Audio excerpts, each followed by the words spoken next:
Amerika Serikat baru memiliki presiden pertama yang keturunan Afrika pada periode ke-44, yaitu Presiden Barack Hussein Obama. Inilah perjuangan Obama. Barack Hussein Obama kedua adalah Presiden Amerika Serikat ke-44 yang dilantik 20 Januari 2009 pada usia 47 tahun. Sebagai Presiden Amerika Serikat pertama keturunan Afrika, polling popularitas saat itu mengunggulkan Obama atas John McCain sebesar 52%. Datang dari keluarga campuran, ayah asal Kenya dan ibu dari Kansas, Amerika. Obama menempuh perjuangan panjang untuk menjadi orang paling berkuasa di dunia saat ini. Saat kampanye, Hillary Clinton, calon dari Partai Demokrat yang juga ingin menjadi presiden wanita pertama Amerika, pernah meminta Obama mengundurkan diri.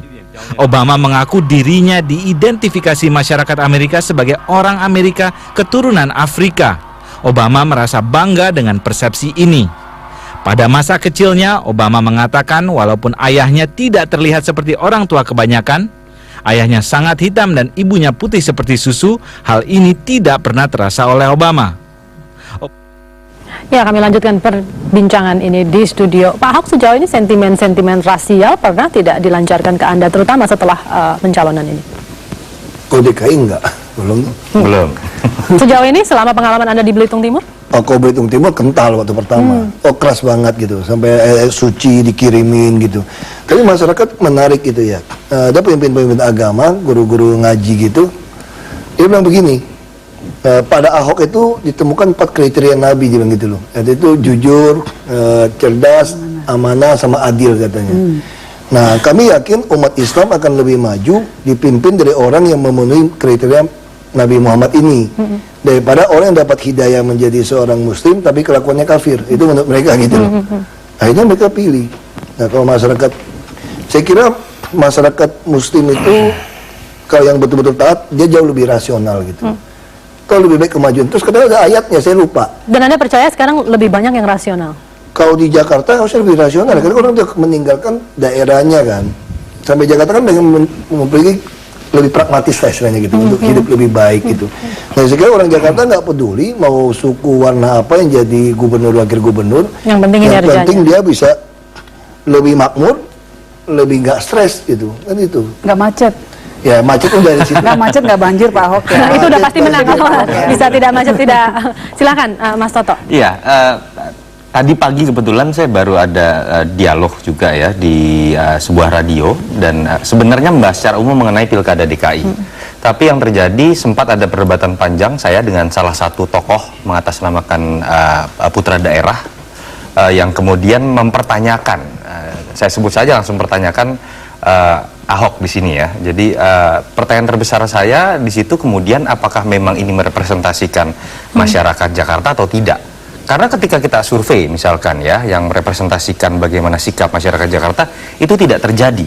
Nah, ketika kemudian terdengar gaung-gaung seperti itu, kalau saya coba rasakan sendiri, sebenarnya memang harus diakui sentimen primordial seperti itu dimainkan oleh sekelompok pihak. Dan harus kita akui, kita bicara menghadapi masa ini bukan pemimpin langsung menghadapi masa. Ada orang-orang yang digunakan mengatasnamakan komunitas yang kemudian mengkooptasi perilaku pemilih dari masa-masa tersebut.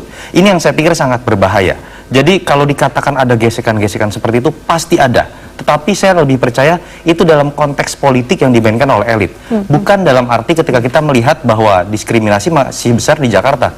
Tidak, saya sehari-hari ketika kita merasakan bagaimana kesibukan yang luar biasa, menghadapi kemacetan yang luar biasa, saya pikir orang terlalu capai, terlalu sibuk untuk berpikir mengenai saya lahir dari etnis mana dan ada orang lain yang lahir dari etnis berbeda. Jadi saya cukup optimis melihat bahwa masyarakat bisa menerima, tetapi harus siap juga Bung Ahok dengan permainan-permainan yang akan memainkan sentimen-sentimen seperti itu. Permainan-permainan ini akan secara signifikan tidak mengganjal jalannya Pak Ahok ini? Saya melihat sebenarnya bisa jadi bumerang pada titik tertentu buat orang-orang yang akhirnya terlihat mainkan sentimen ras ya. Bukan hanya itu saja, bahkan sekarang sudah dimulai dengan mengatakan gubernur impor. atau calon gubernur impor. Itu sendiri saya pikir sudah sangat tidak rasional. Betul. Kita bukan bicara satu etnis saja yang ada di dalam DKI Jakarta. DKI Jakarta adalah miniatur dari Republik Indonesia, di mana siapapun bisa masuk ke dalam pencalonan. Bahkan ada yang sempat mengatakan menjadi DKI 1 itu bukan sekedar menjadi B1, tapi menjadi RI 3. Ini satu ungkapan yang memiliki makna yang saya pikir secara filosofis dalam ya, sehingga saya berharap tidak ada lah permainan seperti itu sampai kemudian mengganjal.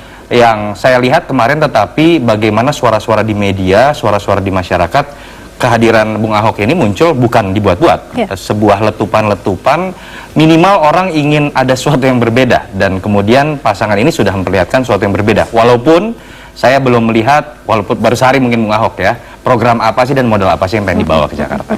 Oke, kita tampaknya kembali harus break, kita lanjutkan sesaat lagi di Metro hari ini.